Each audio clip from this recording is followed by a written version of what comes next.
আসসালামু আলাইকুম। আজকে অশ্ব বা পাইলসের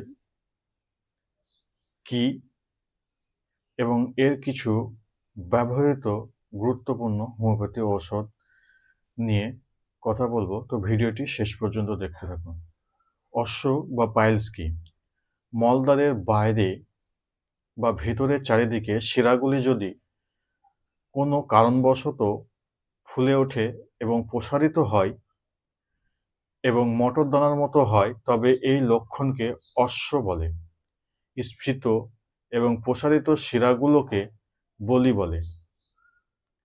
এই বলি কখনো একটি মাত্র বা কখনো আঙুর ফলের গুচ্ছের মতো দেখা যায়। এই বলি দুই রকম হতে পারে: অন্তর্বলি বা বহির্বলি।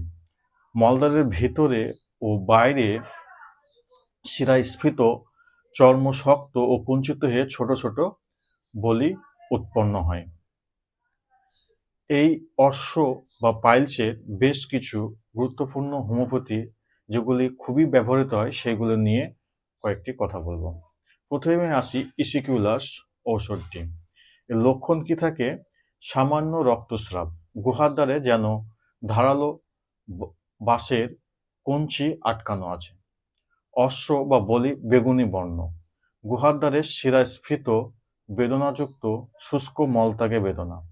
বাহ্যিক ও অভ্যন্তরিক প্রয়োগ চলে। দ্বিতীয় ওষুধ হচ্ছে আর্সেনিক অ্যালবাম। এর লক্ষণ কি থাকে?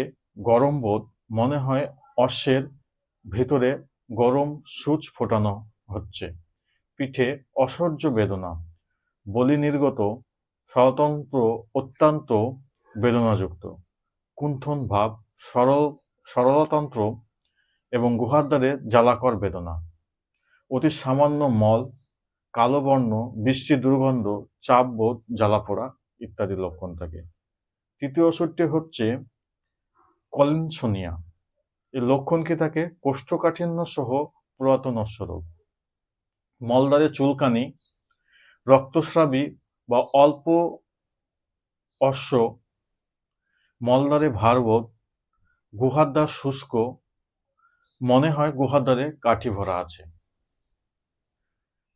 পরের ওষুধটি হচ্ছে র্যাটেনহিয়া। এর লক্ষণ কি থাকে?